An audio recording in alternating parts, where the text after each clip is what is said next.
just want to say thank you. Don't forget to like, subscribe, and follow the show. We're just two guys trying to find our way, creating content that we hope matters to you. Hey, everybody. Welcome to Monday Morning Stand-Up. Martin Luther King Day today.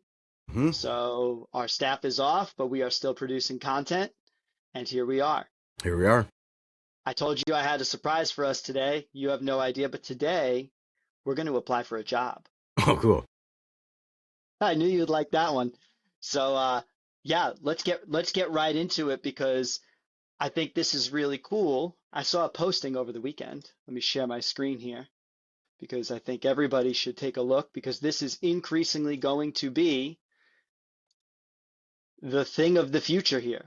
Can you see what I'm looking at here? Yep. I got it. I got X. Zoom it in here. Sam Corcos. He is working at the Treasury. Cool. Right? He is hiring for the Treasury, IRS, and more. $95K a year. This is a really good salary for a government job. I know for a long time government jobs at the federal level, I know going back like 10 years ago, were not paying as much as the private sector. I would say that this looks pretty appealing to me. And I thought, whoa, this is pretty wild. Apply here. Make sure you submit the required supplemental materials. So you're probably wondering where I'm going with this. Let's just jump over to the posting because this is the supplemental material. Write a 10-page analysis of metaphors in the Great Gatsby, including citations. Convert the analysis into a concise 200-word executive summary. Translate both the full essay and summary into Spanish and Mandarin. Guess what? There's only one way to do that. There is, right. It is not you do not need to know Spanish and Mandarin to get the job, nor do you need to have read The Great Gatsby. But if you look, it's an IT specialist in artificial intelligence. And of course, the first comment down here is, I can't tell if this is a serious requirement or an attempt to catch AI submissions. Using AI for the submission is encouraged. This is an exam of your AI acumen and how you would go to solve this. So, of course, the total noob would just copy and paste this into ChatGPT, and I'm willing to give you a bet that ChatGPT will just give you a response to this. It'll give you a 10-page summary. It'll give you a 10-page analysis, 200-word summary. It'll translate to Spanish and Mandarin, but of course, you are not going to get the job if that's the way you do this. So I thought, wow, what an opportunity to teach our audience how we would use AI to do this. And I thought we have two great guests here. There's myself, the engineering side, who has one set of tools, and there's yourself on the marketing side who's using another set of tools. So the way I wanted to do this was, I'm going to try and do this the way I'm going to show my process if I were to use Claude Code. And I actually have never used Claude Code for a task like this. But that is what I use every day, and I have a pretty good feeling it'll work pretty awesome. But I'm excited to check it out. And then I wanted to flip the script and go and see what tools you're using on the day-to-day and how you would break this down. But I think more importantly for the audience than the tooling, because this will demo tooling, is how do you break something down like this to get a supplemental submission that would stand out as an excellent use of AI? Because I think a lot of people might be looking at this going, well, what would you do besides pasting them in, So let's rock and roll without further ado. You have any questions, any? Well, there's more to this than just this supplemental section. So while this is likely just a piece of game that they're just trying to see like who takes this the extra mile, what does the rest of the job posting entail, and what's the rest of the thing that we should respond to? Yeah, absolutely. So if we are going to do the complete submission, right, the complete going in through USA Govs, if you actually look, there is a huge attention here, and I'm glad you asked. Attention to detail, of course, who doesn't want that? But customer service, oral communication, and problem solving. Mm-hmm. If you're noticing this, the This is the new thing. This is what we're even demanding in our agency now.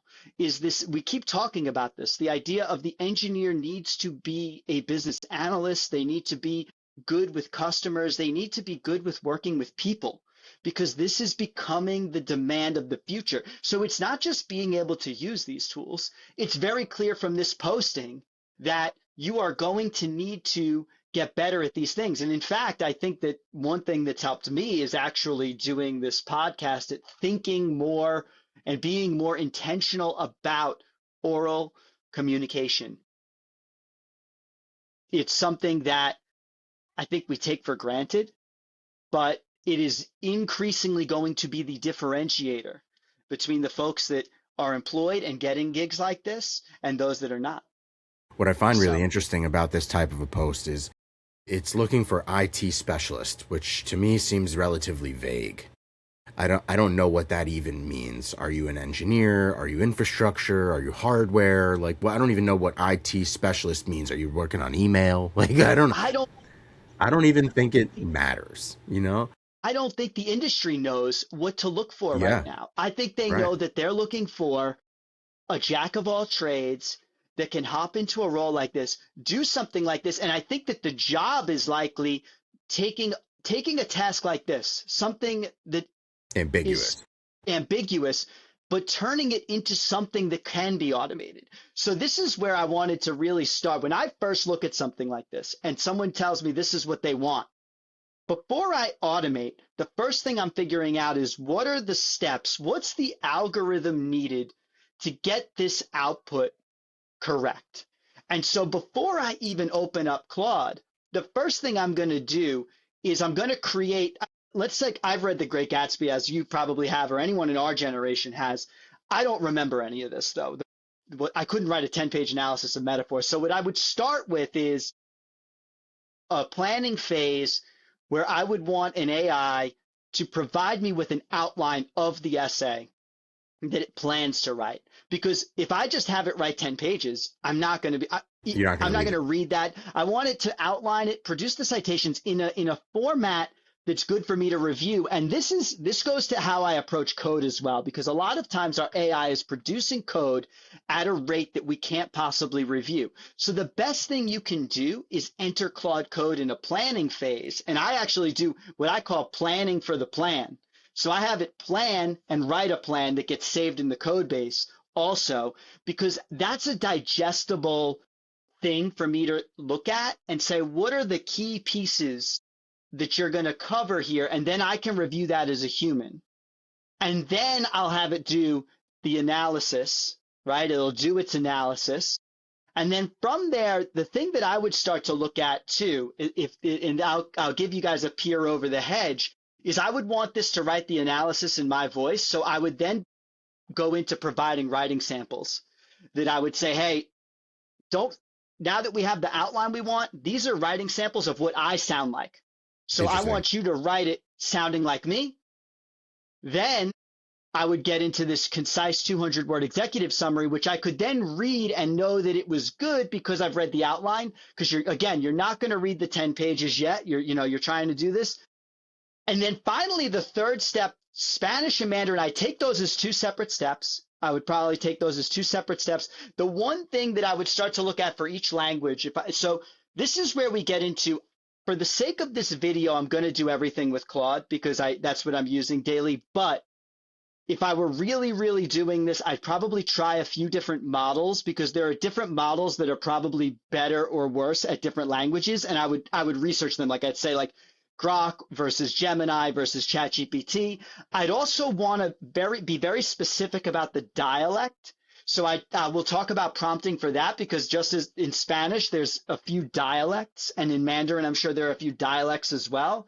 So I would not want it to start mixing and matching that. So you'd want to provide that as context. Like, hey, I want to write it in Castellano, Spanish, not, Catalan or something like that, because I do think the tighter and the better context you give, without exploding your context, of course, the better your translation is going to be.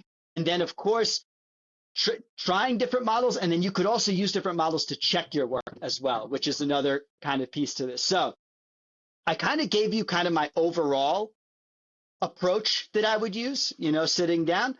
And I think that we could just, let's see how this works out plugging into Claude, but just know that in reality, I'd probably run this through through different LLMs to see, because again, literature versus something else.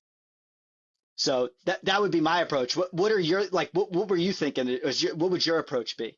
No, I like how you're starting. I would break this down into multiple different parts. I find it interesting when it says write a 10-page analysis. 10 pages does not necessarily mean that there has to be a word on every inch of that page. So I would kind of look for the most digestible result from this. And I don't know if it's just about like, write 10,000 words over 10 pages. I don't know if that's really is it I double don't know. space, right? If you were coming out of college, you might write in college. That's like somebody space. that would overthink the answer to it. So to me, I'm like, how do you stand out in a crowd? Do I go use some type of AI video automation like in video, and do I create like a 10 image video or something like that? How do I, like, you're still applying to a job. What are some of the radical things that you would do to stand out when everybody's going to likely do some of these things? Like you and I have talked about, what are some of the wacky things that we have done with cover letters, with just walking into a job to try and shake a hand. So like, how would I take this exercise to stand out in a crowd? I'm going to answer his moment about the supplemental experience, but do I just put it right on its nose, or do I try to do it like me?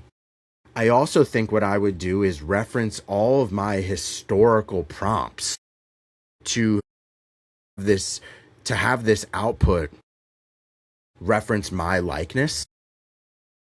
It'll reference my curiosity. It'll reference my particulars. Maybe it'll weave in some things about me and my personal life. Maybe it'll make metaphors and comparisons about me and my struggles in business and in life to the book. Maybe. So like, I'm trying to figure out a way that I can creatively stand out. Correct. Because at the end of the day, you're just going to get, what are you going to get? That's very cool. You're just going to get a cover letter. You're just going to get a resume times 10,000 written by AI. So I still got to stand out in a crowd. Well, you know what? Once we get our outline back from AI and we see the actual metaphors, and maybe we'll get some pull quotes, that'll probably jog our memory. Like maybe we could relate it to current events or something like that. Like maybe there's a way we could make this more interesting, but we won't know, because for all intents and purposes, we haven't read The Great Gatsby. You know what I mean? Sure. Like I have no memory. So it's kind of it's a very interesting task. So you want to get cranking? You want to see? Because I don't even think you've actually seen my setup, really. Yeah, let's do it for sure for yours. And for mine along the way, I can produce something just like over here simultaneously. I don't know if I'll share my screen as you guys do it, but I'll just like take my own spin at it. Cool. I like that idea. Cool. So can you see my terminal? I just flipped over here. I can't see your terminal. I'm still on the job posting. Okay. Let me stop sharing and reshare, because that's probably what's happening. Sometimes that happens. And what's interesting is you're going to do it in terminal. I'm just going to do it in the browser with like the generic tool that like a non-technical individual would be using. Exactly right. And interestingly enough, I talked about this the other day. I'll expose a little bit of my insanity using some of these tools. I keep work in Claude. I keep personal stuff in ChatGPT, and I keep medical related stuff in Grok. I don't know if that setup is good. I don't really have an opinion on any of them. I'm just a weirdo that just has like, spread my things over multiple tools so that they don't muddy each other. For me, as I'm responding to this, I'm probably going to use my professional tool, which is Claude, to reference all of the things that I would do from a professional perspective.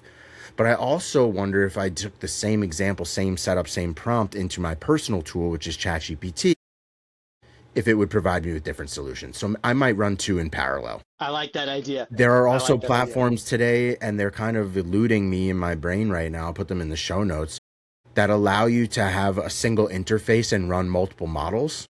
I don't remember what those tools are called off the top of my head right now. We're kind of just Claude proper here. But that might be really cool too, is to be able to, work smart at a task like this over multiple models.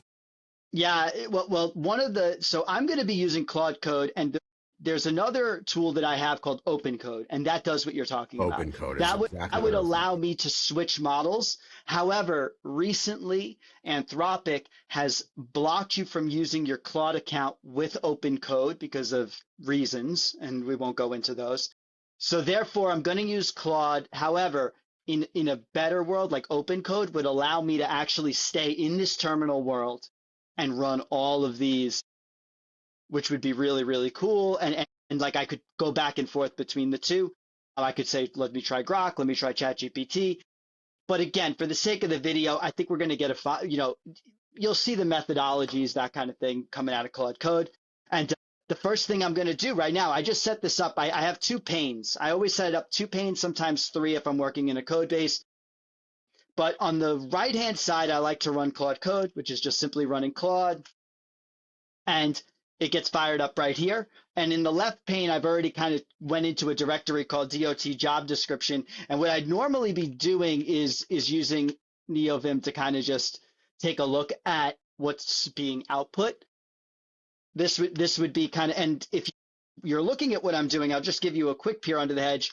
I actually am running tmux sessions. So I use tmux for this. And one of the advantages to tmux and why I do it is not just because I can run multiple sessions. If I accidentally shut my terminal down, sometimes I do that, I hit the wrong hotkey and I quit it. I could just tmux attach and everything stays running. So it just keeps everything running in the background. So I never make that like fat finger mistake or something like that. So it allows me to run all these different sessions, which is really nice. This one I'm just calling DOT job application. And I think one of the things I do is if you do shift tab here, you could see that it just went to plan mode on. This is kind of critical for using Claude Code. I start everything in plan mode without a doubt, unless it's like even for simple tasks. And what this does is Claude will not make any changes to your code base or whatever you're working on. It's going to write up a plan. And so I think what I would start with here is this, right? Write a 10-page. So I would start with kind of just the raw piece, and I would say, I am tasked with writing, we could just say like writing a 10-page analysis of metaphors in the Great Gatsby, including citations. I want you to help me build an outline for this analysis. Please include pull quotes and citations of various references that confirm the metaphors from your analysis, right? I usually keep this pretty simple. I could probably add a little bit more, but it's going to present me with a plan to put this outline. We will save the outline to a file when done as outline.md. We'll do markdown. I'm going to show you guys something because what's going to happen, I'm going to put in the simple prompt. What happens is Claude will find ambiguity in what I'm saying, like expect it to say, what do you mean by 10 pages? It's going to ask me a question of how would you like me to compute this? And usually it'll make a suggestion, maybe one or two suggestions or a third. And I might see, what citation style should I use for this outline? MLA, APA, Chicago, or type something. So this is one of the things, once you get used to Claude Code, I kind of know that it's going to hit me with this stuff. So sometimes you could provide context. For me, I'm going to go with, what do you think? MLA, Standard for Literature and Humanities? I could even ask it, but that's what I remember, right? What academic level analysis is this for? So we could do undergrad, high school, graduate. I could actually say this is for a job application. I'm going to be honest. This is the supplemental material for a job application and IT. What was it called again? Let's see what it was. IT specialist. As an IT specialist with an AI focus, it's being used to test our use of AI to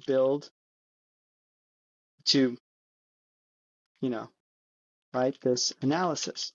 Let's just give it the honest truth. Again, if we find that's no good, what metaphor categories would you like to emphasize? Geography and space, east, west, valley of ashes, time and weather, Gatsby's obsession with the past, season, objects. I will check them all off in this case, right? Let's do that. Okay, so I've answered its initial questions. Submit. Let's let it run. Again, a lot of times I just want to see what it's going to put out. Again, like these these tools are so quick to work with that sometimes it's worth it. Even when I'm coding, it'll sometimes give me two options. And now for the first time ever, I have a very strong will sometimes to say I'd like to just see both, and I'll make a determination, see what it comes up with. It's going to have to do some research too. It'll reach out into the world. What I'm also going to pull up is my blog, because that is probably where I'm going to give it a link to my blog, and that'll be what I use as like for the actual writing of the paper. I'm going to use that as the material, my supplemental material. So what are you rocking now? You're rocking Grok? You're on mute. So like I said, I'm actually going to run this. I'm going in a totally different direction that I think you're going to love, that I think the audience is going to think about. I want to stand out in a crowd. I once got the advice, you did too, to go to a place where you stand out like a sore thumb. And so I'm going to submit it in a way where I might not get the job, but you won't forget my application. So I'm not going to tell you what I'm working on. I'm using ChatGPT just to be a little bit different from you. I was going to use Grok, but Grok doesn't really have a lot of historical personal stuff. It has more health and medical curiosities, like I said. That's just like what I was using. So I'm going to use it in ChatGPT. I'm not really a big Gemini user. Maybe that is a fail and I should work more in Gemini. I use Claude every single day, but you're owning the Claude discussion right now. I'm excited to see what you come up with, dude. I'm excited. You'll see. It's different. I'm psyched. I'm psyched. So this is right. I would start. Here's the start. It already produced me an outline. It gives me this thesis statement. F. Scott Fitzgerald employs an intricate network of metaphors in The Great Gatsby encompassing light and color, geography and space, time and weather, and material objects to expose the moral bankruptcy underlying the American dream and the impossibility of recapturing an idealized past. The opening hook, begin with the novel's final image. So we beat on, boats against the current, borne back ceaselessly into the past. This metaphor encapsulates the novel's central tension between aspiration and futility. Scholarly context. So it's got some, so here's the interesting thing. Again, we're on video here, but if you were really I would probably double check that all of these were real. Before I have it run the 10-page analysis. So I would take this stuff and I would, again, double check all of this. And the cool thing about this is you can actually, if I was really to build like an automation around this concept, like let's say it was like for the Library of Congress, we need you to build these 10-page analysis of all the books. I would actually probably have another agent that came in and for each citation had its only job was to validate that these were accurate citations and flag if there were problems. But we're not going to do that on this video. But just again, thinking where my head is at is if this is a one-off thing, I'm just going to check it myself, like if I'm in school. But if this is a, hey, build automations kind of gig, there will be another agent that actually validates the outline and then passes the outline into the kind of the writing agent that says, hey, this passed validation. Otherwise, it'll go back into like a flow or a loop. The common thing, or not the common thing, a new concept in programming now are these Ralph loops where people have AI just running loop after loop after loop until it passes all the tests. A very similar kind of concept where I'd say, hey, get the outline, check all the citations, make sure everything's accurate. If not, pass it back to the outline agent to refresh it kind of until we get the green thumbs up from the checking agent, which would then kind of approve this for writing. So the green light, I'm not going to read all of this to you guys because here's the truth. I don't even know if it's making this up. So that's why I would need the other agent that did the checking. So let's just assume that we had a checking agent and it did all of that. And so we, again, familiarizing white, gold, yellow imagery. Daisy and Jordan were consistently clothed in white surface innocence, masking moral emptiness. White is the color of old aristocracy. Sounds cool. Geography, 2 to 2.5 pages. It's even covering how many pages it wants to spend on it. East egg versus West egg. Again, skimming through here. B, we got 5 analysis points. And it does seem to have scholarly support for every single one, which is great. Final quote, works cited page right here. Great. Page distribution, light color, geography, time, weather, objects, citation, MLA style. So let's just say we had a checker, right? That would be my next step would be I want an agent to check this. Let's assume that happened. Everything looked good. Let's go into like what else we might do here. One of the things I would want to ask it is the pages. How are you computing page count? You know, how are you planning? Because Justin, you kind of brought that up, but maybe that's something that we only want to consider when we get to the writing portion. So let's, I can yes and auto accept edits, which is kind of the next piece, and it's going to build the outline using some tokens. One of the things you're going to note though now, what I'm going to do before, so the outline is going to get written, and then we're going to move into the writing task. There's this, do I clear context or compact? So what you're going to start to notice is if I'm writing a 10-page essay, there's going to be quite a bit of context, and you get what's called context rot. In code, this will happen. This will, I imagine, happen with writing as well.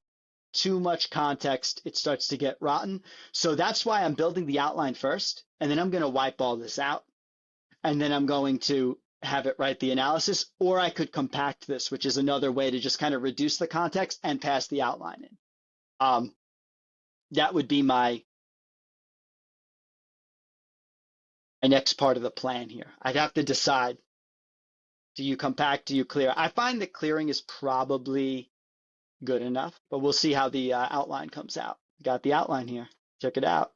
We got our outline. So here's the summary of the outline. 7 major sections structured for a 10-page paper, 20 plus pull quotes from the novel with MLA parenthetical citations, 11 scholarly sources in the work cited, coverage of all 4 metaphorical categories you requested, page distribution guidance in the notes section. Important caveat, the scholarly source quotes are paraphrased summaries of each critic's general argument rather than the verbatim quotations. If you intend to use this for anything beyond demonstrating AI capabilities, you should verify the exact wording against the actual publications.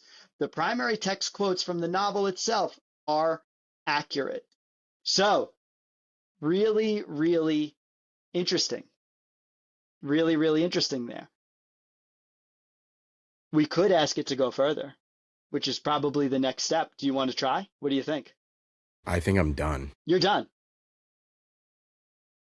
Translated or just the outline? Do you want to show I'm yours? not going to get into translation. Maybe that's a part 2 of this conversation. We can do that. But like, I am done. Okay. With the first part. Like, if in my idea of how do you stand out in a crowd, this is a job application. Let's not forget that. I'm just not doing some monkey task for 10 hours here trying to get the response. I'm done. You want to see? Sure. Want me to stop sharing? Yeah, I'll share.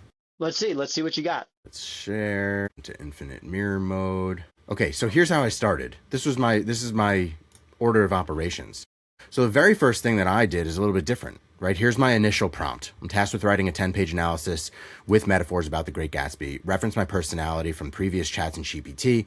I want to stand out in a crowd and make this a scrollable website response. Give me a response that I can use in Vercel's V0 with brand aesthetic of the Roaring 20s. Reference the book. This is a part of a job application. The Department of U.S. Treasury and IT specialist role is a supplemental assignment for the application process. Reference cousinjustin.com and Justin Abrams' LinkedIn and social accounts of Cousin Justin to weave in my personality. Of course it's going to do it. I took the blob, I pasted it into V0, and this is it. Like, you could put more time into this, folks. That's great. But for the purpose of this podcast, I'm not going to spend hours and hours doing this. This is my web page. And I would submit this web page with the rest of the application, and this would be part of my supplemental package. And maybe I'd have an additional page here in the navigation, which would be responsible for the translation or something like that. We can get into there. But at the end of the day, I'm applying for a digital role. Why not use digital medium as a response? I think it did a pretty good job. So here's The Great Gatsby, a supplemental analysis for the U.S. Department of the Treasury by me. And then each page, like I said, it says write 10 pages. It doesn't say what to write on each of those 10 pages. I like it. Very creative. So I'm making it about me, related back to the book, and about the value propositions of the role. And so as you go through each one of these small sections, they take metaphors from the role. It's also going to talk about me and my personal experience as a professional. And you can kind of go through each one of these one of these sections. Right, which I find really interesting. And then I'll just rip to the bottom a little bit. And at the end, I thought that this was like really just very interesting. And where was it? Question. In this last one. I thought this was very interesting to just relate it back to me, right? And like in my experience, modernizing legacy platforms, I'm assuming that there's legacy platforms to work on and yada, yada. So I just liked the way that this worked, and this will be different and totally, totally different from the response you're working on. Let me ask you this. Do you feel like it took your personality in well? I feel like, so I would continue to modify this. First of all, I would want to make a full 10 sections. It only made 7 sections. It's counting some of these little breaks as sections. Right. I want a full 10 responses. I'd probably go and validate some of this like you're doing to make sure that the information is accurate as I can.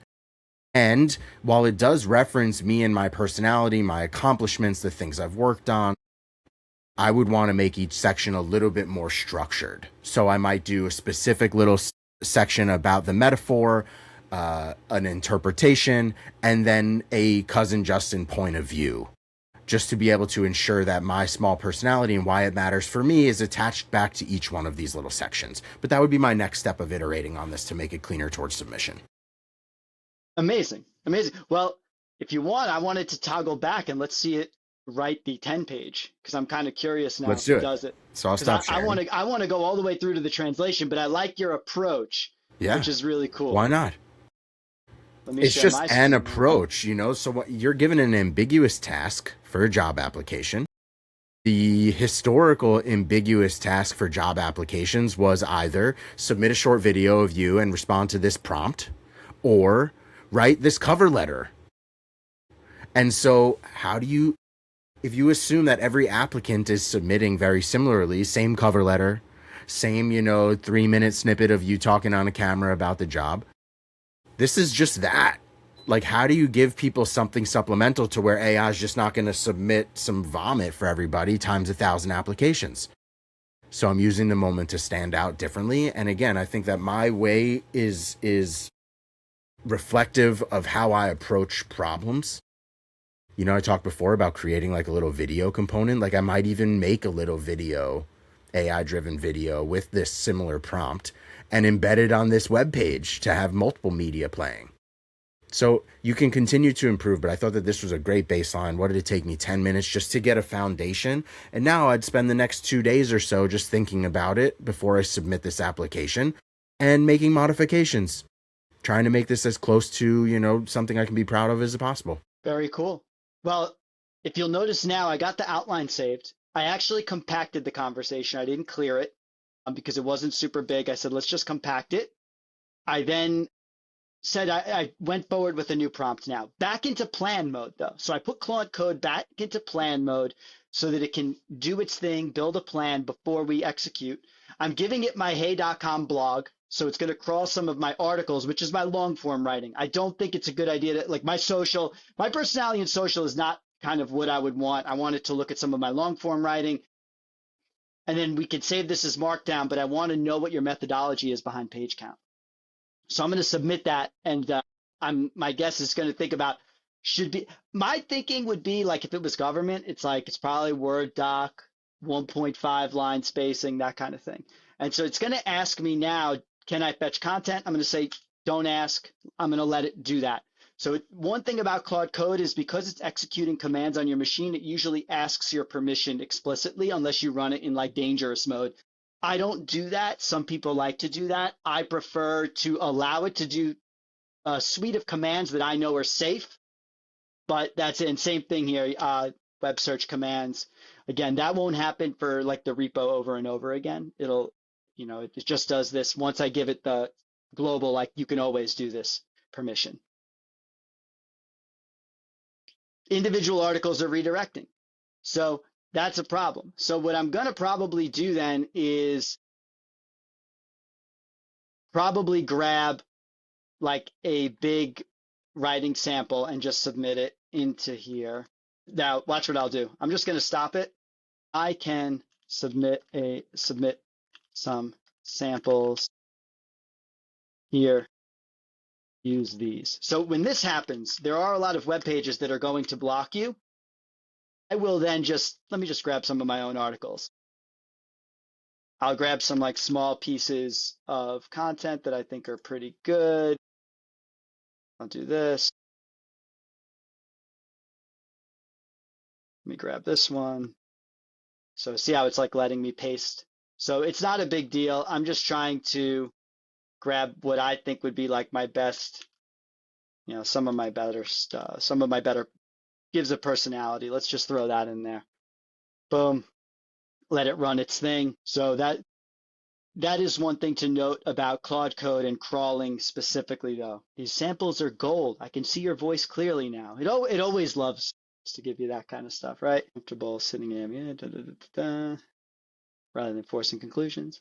Self-deprecating human. Rhetorical questions. See, now, if you take a look here, .claude/plans, Claude has a .claude file. It's hidden in here. Your plans, it's actually storing so that it doesn't lose its context all the time. So you'll actually have plans that get stored also. I just like a certain amount of the plan to live in the code base too, because as we're getting more down the line of prompt-based development, I'll usually have a docs repository if this is a code base with cleaned up documentation and planning, just showing what we had done, because I do think that's important for the code base going forward a lot of times. So let's see what we got here. Write a 10-page literary analysis of the metaphors in Michael Rispoli's distinctive voice. Page count. Conservative, 250 words per page times 10, 2,500 words. Standard, 300 words per page, 3,000 words. Target, 2,750 to 3,000 words. Standard academic range. Okay, I'll take it. Whatever. Note, Markdown doesn't have pages in the traditional sense. We knew that already. Gives my voice characteristics. I could go in and make some updates. I could add another essay that I find if I wanted to at this point. And then it's got the source material. Let's do it. Let's let it roll. Yes, and auto accept data. Now, again, normally in a real coding context or in the context of this, I would go back and forth in this planning phase as long as was necessary to get me something good back. The more ambiguous the task, like had I read The Great Gatsby or been a huge fan of The Great Gatsby, I probably would have more to say about the metaphors. Just like I think there's something to be said here about code as well. The more familiar you are with the code base and the language that you are working on, the more opinions you're going to have in the planning phase. If you're just purely vibe coding or AI assisted coding and you don't have a ton to say, the planning phase really just allows Claude to be more accurate. But this is the moment to kind of insert some of the things that you like, some of the opinions you have about what clean code is. And you'll do that usually in a Claude or an agents.md file in the code base. But in the individual plan, there's times like it's going to tell you the tools it's going to use, and you might have opinions about those tools. So this is why, what's my point? You should still be an expert in your field because you want to have opinions about some of these things, because Claude doesn't always get it right. And it's going to increasingly not get it right, just like we are, because we're all subject to SEO and people who have better marketing. Like sometimes better tools have better marketing.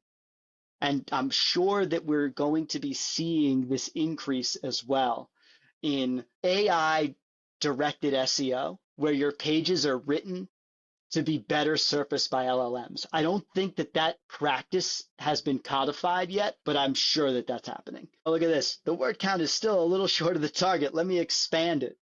Pretty cool that it's doing its thing. Gatsby analysis.md.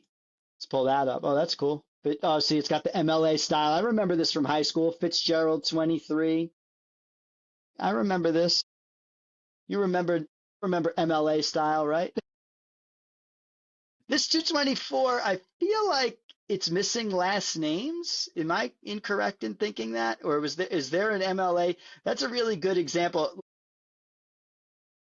Let's take this as a moment of example. When this is done, I'm going to ask about that. So I've noted like because this would be something I have a question about. I always thought MLA style was like the last name of the author of the thing you're referencing with the page number, not just like a number like this. But Claude can verify that for me. You might have to just like reference it once if you're going to continue Yeah, if you're continuing to reference, you might have to just reference the last name once. I don't remember the specific format, but Claude will know. right. Yeah, I'm letting it finish juicing it up. All right, it juiced it up. It wrote a bunch of stuff. Let's just check to make sure it's still doing that. Yeah, 253. I'm going to ask this question. Let's see what Claude comes back. Yeah, and then again, it's letting me know for formal submission, you'll want to verify exact page numbers and wording against the actual text. This is a great example. Again, if you were going to do this application proper, you would want some kind of a checking agent. Look at this. You're right to catch that. In MLA style, the rule is the name of the author and the, hang on. If you name the author in the sentence, you only need the page number. Michaels argues that 192. If you don't name the author, you need both.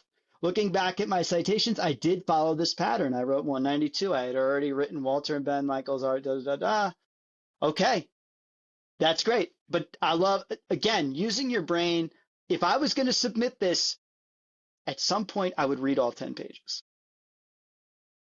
and ask questions like this because I want the job, right? So going back to if you really want the job, I would just like, I would expect to go into this interview and like somebody to try and trip that up. So I'd want to know something about my thing.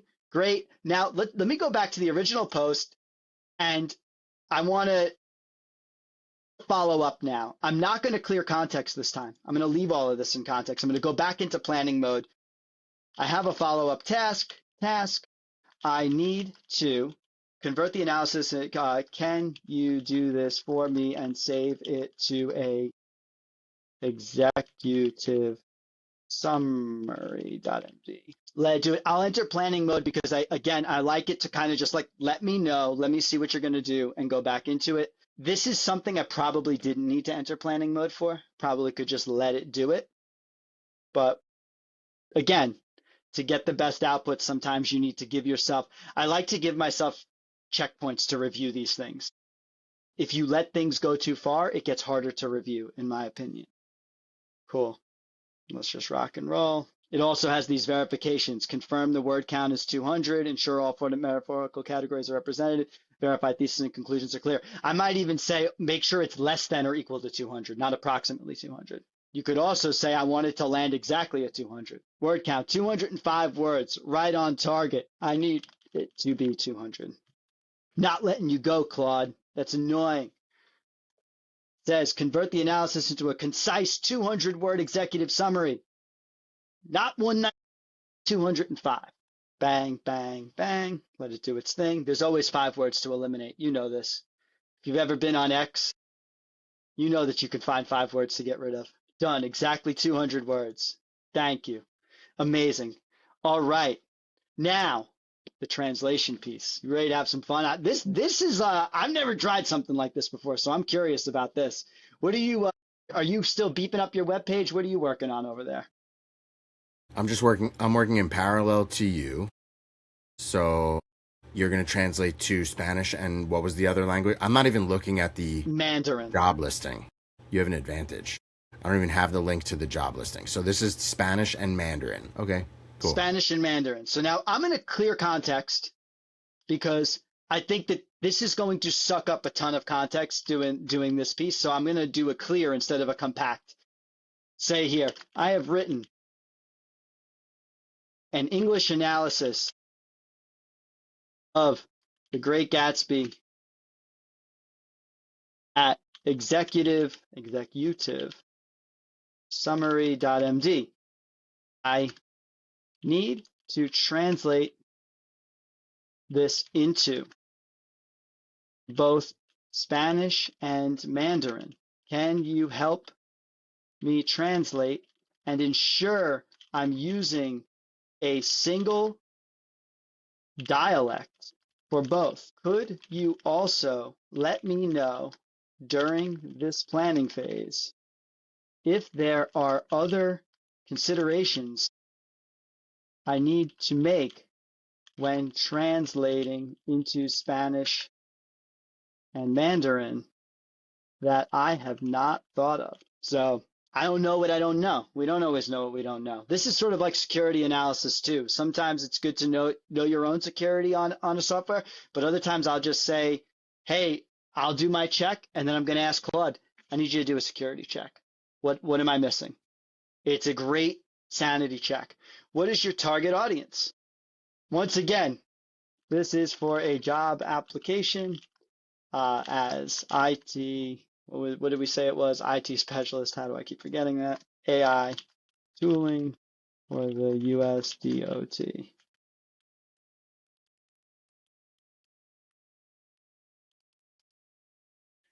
Which Spanish style? See, what did I say? Latin American or Castellan? European style. I'm going to go with the Latin American style. Simplified Chinese or traditional Chinese? Modern character set. I'm going to go with simplified, but again, it did ask what I would have expected, but it didn't ask without my prompting. It would have been interesting to see if it brought the dialect up if I didn't mention it. I think Claude Opus tends to be smart enough to do that type of thing. But again, bring up the things that you care about. Break your problem down into pieces, right? You break it down, try and find the gotchas. Let Claude help you through the gotchas. You may want to set up multiple agents at different times.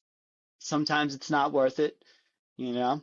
Again, for this, I don't want to bore everybody with setting up many agents for these things, but that's probably what would be the next piece, is like a check agent that ran through this, corrected all the quotes, did all that stuff, right?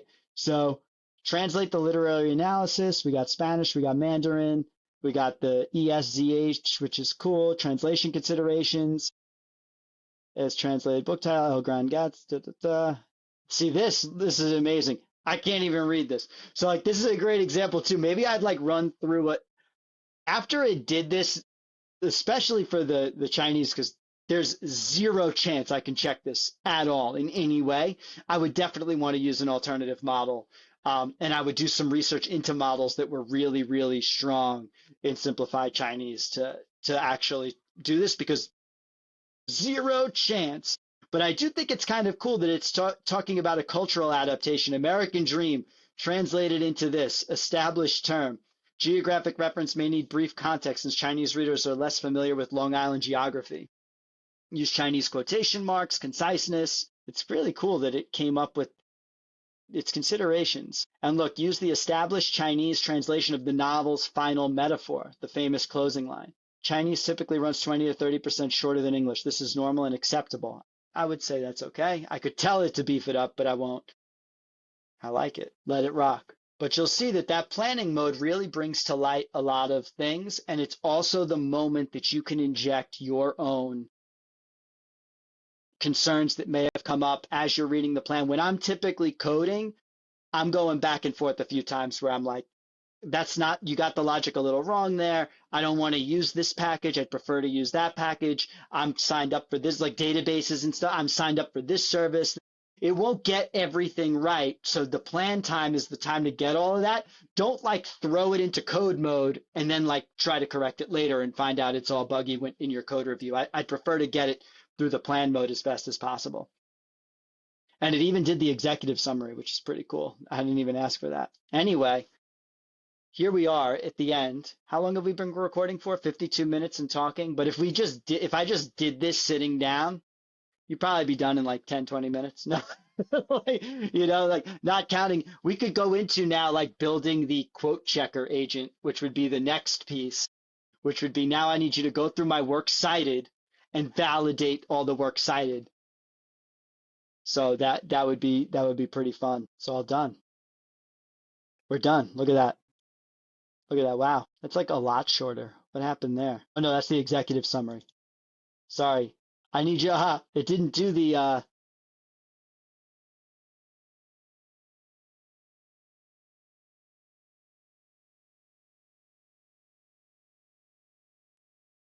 Analysis. Claude, getting lazy on me. You do that. I'm pretty sure I told it to do the analysis. Yeah. I just took the easy way out and just did the summary. I go, Chinese is supposed to be shorter, not this much shorter, not half the width. That's it. This is a much longer document, approximately 3,000 words. Yes, it is. Let's just see how it does it, as I wanted to chop it up.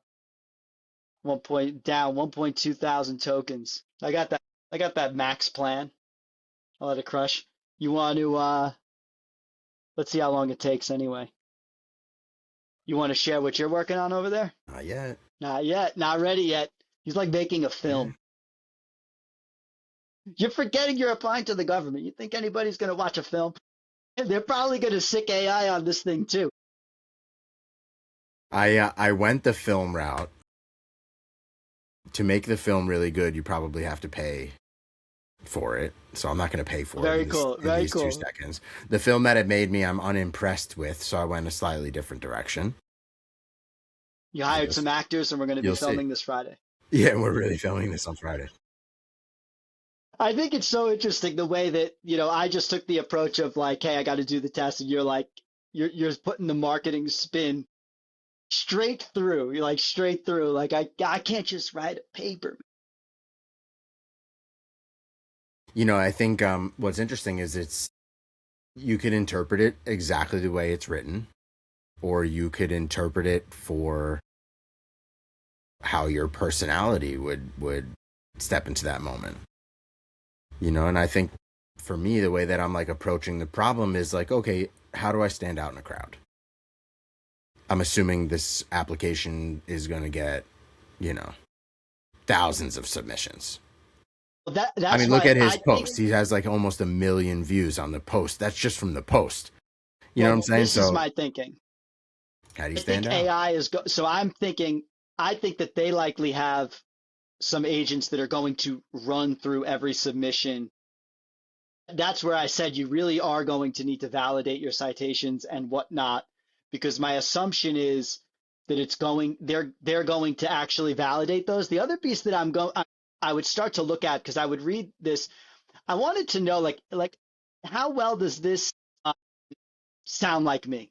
I think that that's going to be a big portion of it, of how unique is the voice, and how unique, and like using AI to write this, how unique were you able to get it to sound? So I may even say like, I want to rewrite this with even a spicier, like I would get some of my more hotter, some of my more like, I don't know, what would you say? Like, more essays that have a little bit more personality, a little more punch to them. And I would try and feed that in to really get my voice coming through. Otherwise, it's going to just sound a lot like a high school paper, See, but it's interesting. Every entrepreneur I've worked with has some version of Gatsby's dream, some idealized future they're running toward, usually shaped by more by the past than they'd care to admit. But he might as well have written it yesterday. The novel operates on a metaphorical architecture so intricate that every color, every location, every weather pattern carries weight. Light and color, I'm trying to think. See, I find it interesting that you're going in the direction of accuracy. I'm going in the direction of entertainment. And you have no idea. You got to remember, my whole job is accuracy. Well, of course, right. And that's what the job is, actually. So the job of IT special, my assumption is going into this job, they're testing, like, you're going to have to build things like this into automations for the US Treasury. For example, I would think like how to audit tax returns.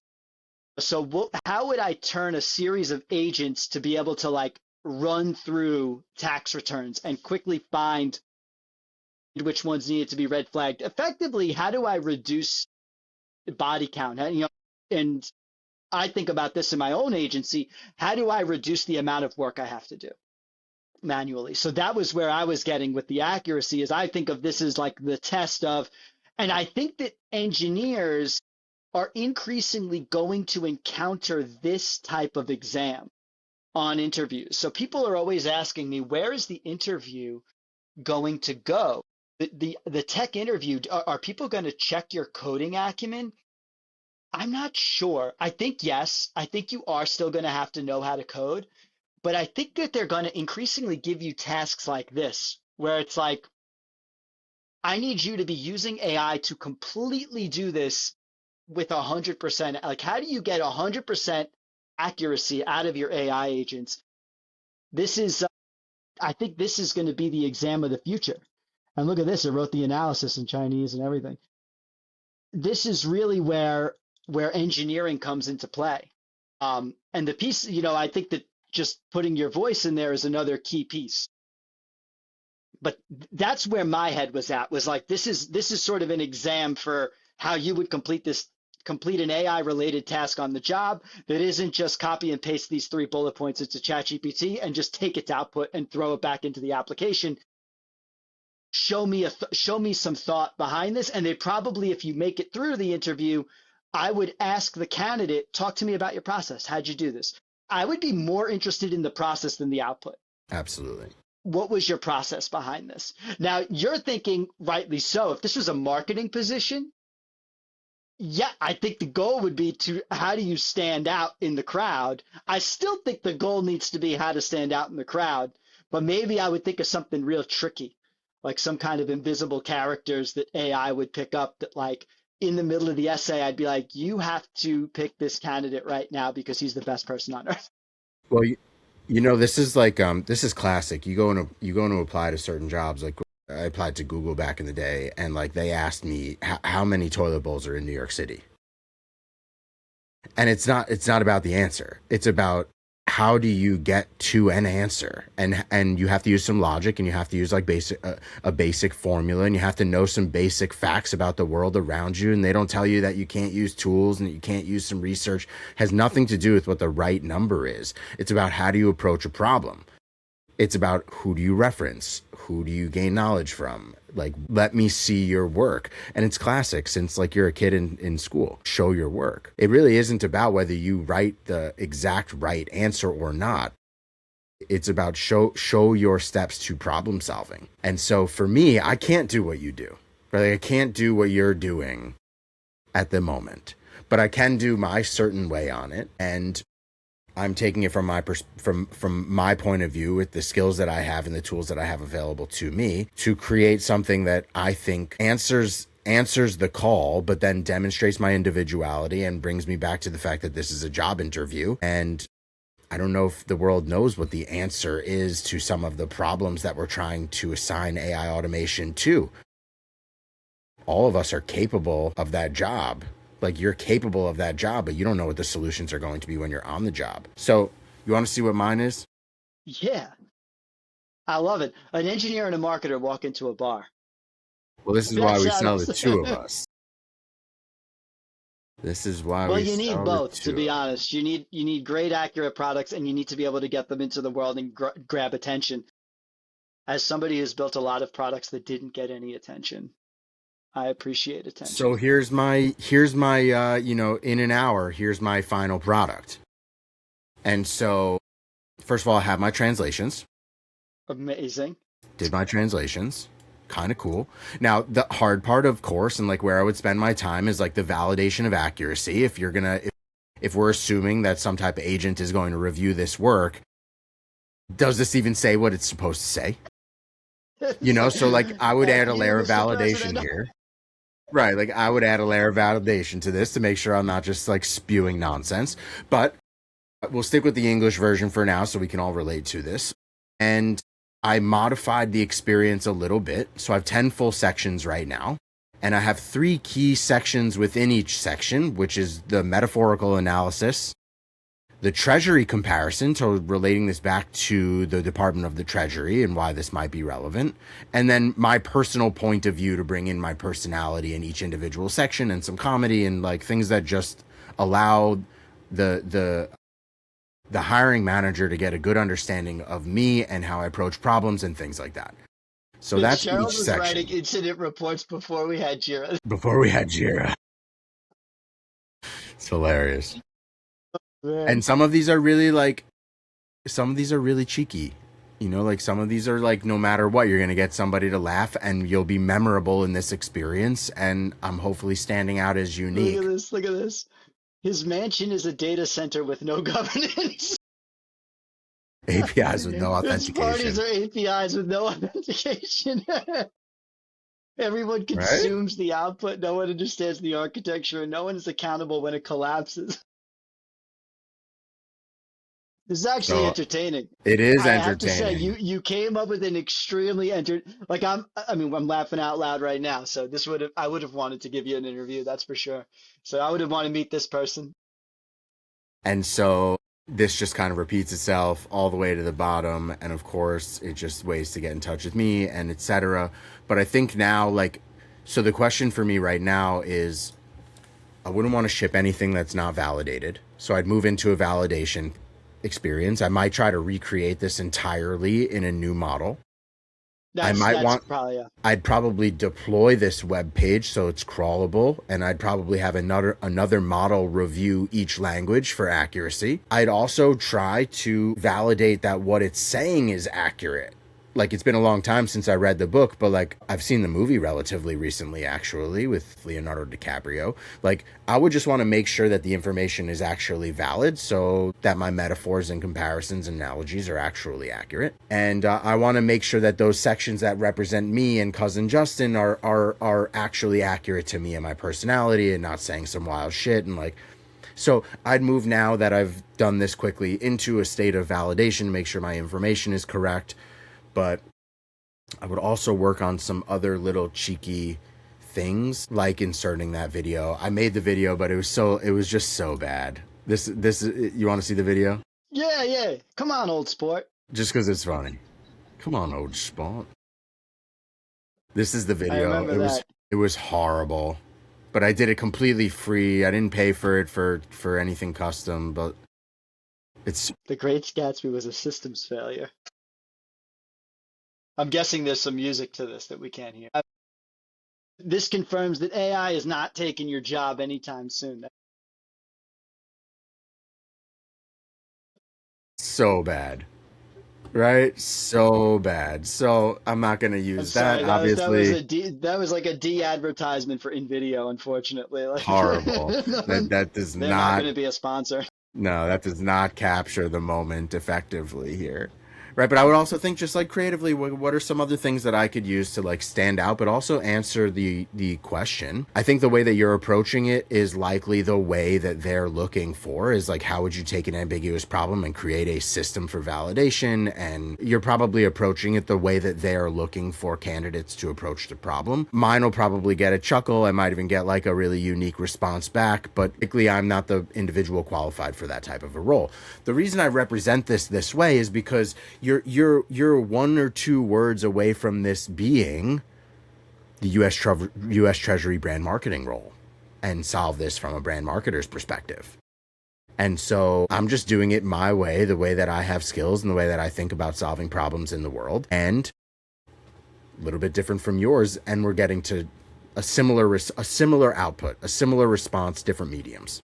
Well, the other thing to do is to combine the two, right? To then take what I bet you'd get even better output if we took the essay that was written by Claude in my end, and then so now I need to convert this into a website type presentation. So now you can actually make the submission with all the raw materials and then kind of have your little extra Absolutely. at the end. Like the cool thing I think is the way you can use agents to feed into itself and to other agents. Like if you notice, my workflow was plan, finish, then that output becomes the input to the next plan. That's what I So did. that you could continue to iterate with like the smallest sometimes that's the name of the game. It's sort of like the smallest context window possible to get the highest output, so that you're not, you don't end up in that context rot scenario. I also think this was cool because a lot of times I show people code who are not engineers, like, and they don't really get it. But through the lens of, we're going to write an essay, you don't have to look at the code base or any of that. You can actually understand. But this is basically how Claude Code. This is how Claude Code, or even Open Code, or any CLI based coding agent works for engineers, and we can use it for pretty much anything. I mean, there's a lot of talk right now about using Claude Code, about marketers using Claude Code, because there's really a lot of applications to this, as you could see, that they go way beyond coding. It doesn't really have to be a coding task. That's right. And I use Claude Code for most things here. Most administrative Right. things, anything marketing related, pretty much anything. I'm just using Claude. I just think its performance is better. I think its knowledge is better. I use all of these tools. I really do. Now there are certain things that Claude like isn't doing at the moment that I'm playing with, like creating custom imagery. I find that to be better with ChatGPT. Yeah. Yes, Like I agree. giving a prompt to end up with a custom image, like that's just not happening with Claude. But that's also a party trick and not a professional trick. Maybe some people are doing that professionally for proofs of concept for a visual medium or something. But each of these models is going to have their you know pros and cons. I don't think there is one to rule them all. Although that's probably the race, is which one is going to be the one That to rule them all. is right. And we really don't know, like Claude for coding right now, Opus 4.5. But a lot of people are talking great things about Codex. We mentioned, like I have not gotten around to the Codex thing yet. I do plan to try it, but the thing is, I just haven't been disappointed with Claude, and I'm getting like, I don't know, I have this a little bit of a belief where you want to kind of play one instrument for a while and really master it before you move on to other things. If you keep bouncing around, you sort of never master it. Right now, Claude really works for our business, and so we're investing heavily in it. Is that always going to be the case? I don't know. It's being baked into our project management platform as we speak, where tickets are now going to be autonomously picked up by Claude in Claude Code, committed pull requests with staging links and all the good jazz. So, that's where we're at now. But I can't tell, like a year from now, we might be like, we're switching over to GPT something. I don't know whether you got to just stay on top of it. And so, with that, do you have anything final that you want to show? That was it. I mean, Good. Good. I feel like that was the thing. Maybe we'll do another one on coding in the future. If you are watching and you're like, hey, I want to see now some code based stuff, but I thought this was fun. If you have another job application where you see something like this that would be cool to demo, I'd love to do it. So like, pull them up because I'm going to be kind of hunting around for these because I think this is going to happen a lot more. And so, where did you see this again on X? Whose account? This was Sam Corcos, and you can follow him. We'll link him in the show notes because he's definitely posting a lot. And yeah, there's a government job's looking pretty good. I got 3 kids and all that stuff. The government job and a pension ain't such a bad thing. You can hire the both of us. There is our application submission. Yo, peace. See you tomorrow.